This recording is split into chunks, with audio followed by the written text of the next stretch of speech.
What does it take for a mother to break? Not anger, not violence, but exhaustion, rejection, silence. Imagine giving your all every single day only to still lose everything. Henson as Janiyah, a single mother living in the shadows of Atlanta, Georgia. The film unfolds over the course of one devastating day. In just 24 hours, Janiyah's world unravels piece by piece until she finds herself in a bank, holding a gun, begging the world to finally hear her.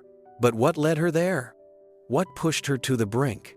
This is the story of that day and unraveling of reality, hope, and heartbreak. The movie opens with Janiyah rushing out of bed. She's already late.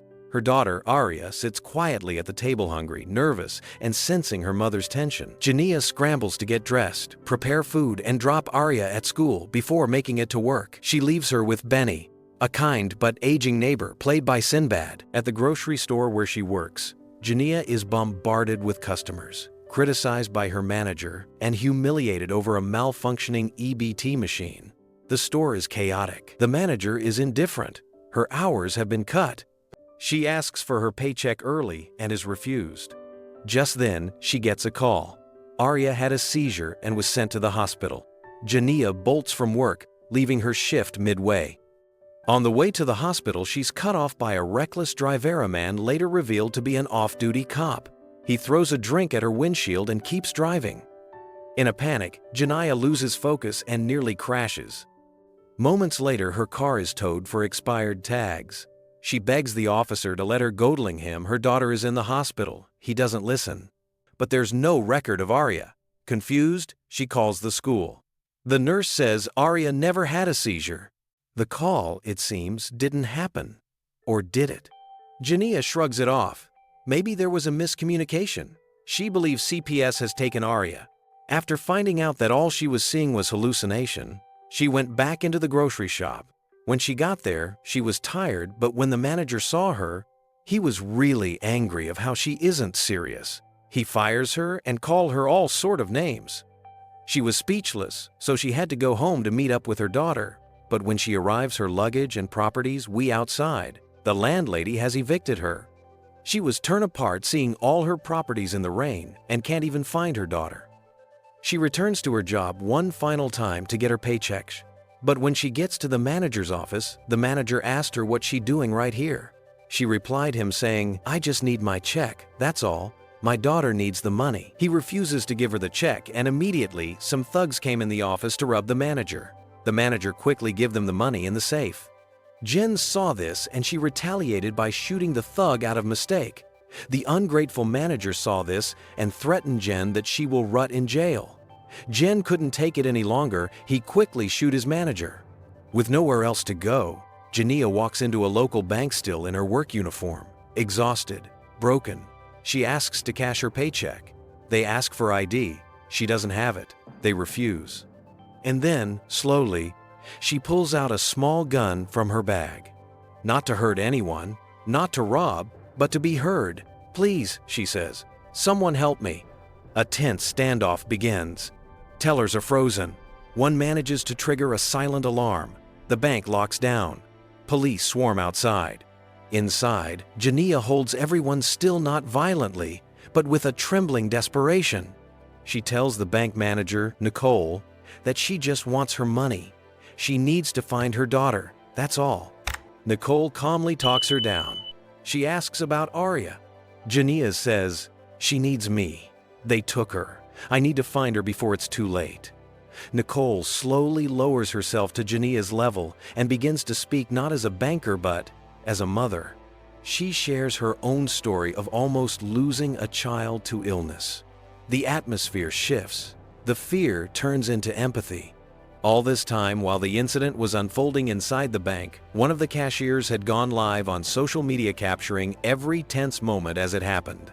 The live stream quickly went viral, and people across the country who saw it, whether online or through news broadcasts, rushed to the scene. But they didn't come to riot.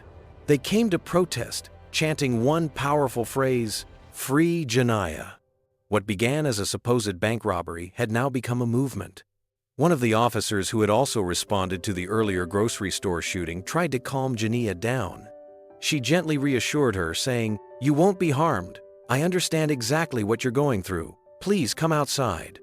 Janiyah responded firmly, "I'll come outside if you've arrested the off-duty cop who ran me off the road and threatened me earlier today. If you can prove that with evidence, then I'll come out." The female officer, realizing the weight of what Janiyah said, immediately ordered her team to locate the off-duty officer. Sometime later, the FBI arrived and took control of the situation, given how long the standoff had lasted. However, they couldn't storm the bank right away. Janiyah was holding an object that was blinking, something that looked dangerously like an explosive device. They feared it was a bomb. But the truth? It was just a science project that belonged to her daughter. Eventually, the female officer tracked down the off-duty cop. She walked right up to him and without hesitations, lapped him across the face. "You will answer for what you've done." She then returned to Janiyah and held up a photo. Janiyah stared at it and whispered, "That's him. That's the man who ran me off the road." She turned the photo to Nicole, a spark of relief in her voice. Moments later, devastating news arrives, and then the phone rings. It's Janiyah's mother. She gently hands Janiyah the phone. On the other end, her mother is crying. "Baby, Arya is gone. Last night, the seizure, she didn't make it. We tried calling. Baby, I'm sorry." The world freezes. Janiyah drops the phone. Her body collapses. She doesn't scream. She just trembles. Nicole surrounds her. "The gun is gone," she whispers. "She's gone?" Nicole nods. Janiyah lets out one long, haunting exhale like her soul has just left her body. Nicole insists that she will walk outside with Janiyah just to prevent any sudden or dangerous move from the FBI. She keeps that promise. Outside, the crowd has swelled. Protesters and supporters chant. Journalists report live. The footage has already gone viral. We See Janiyah is trending across platforms. Straw doesn't give us heroes or villains. It gives us real people overlooked, unheard, and quietly broken. If this story moved you, leave a comment below. Share your thoughts. Subscribe to Recap Realm for more powerful stories that deserve to be heard. If you've made it this far into the recap, it means you truly connected with the depth of this story and you now understand, even just a little, the weight a single mother carries when all she wants is for her daughter to be okay again. The pain, the exhaustion, the quiet desperation, it's not just fiction. For many, it's real life. We'd love to hear from you. What moment in this film touched you the most? Was it Janiyah's breaking point, the haunting phone call, or the way the crowd stood behind her when no one else would? Drop your thoughts in the comments. We read every one of them. And while you're there, let us know. Which movie should we recap next? Your suggestion might be our next upload. And as always, thank you for supporting Recap Realm, where every story finds its voice.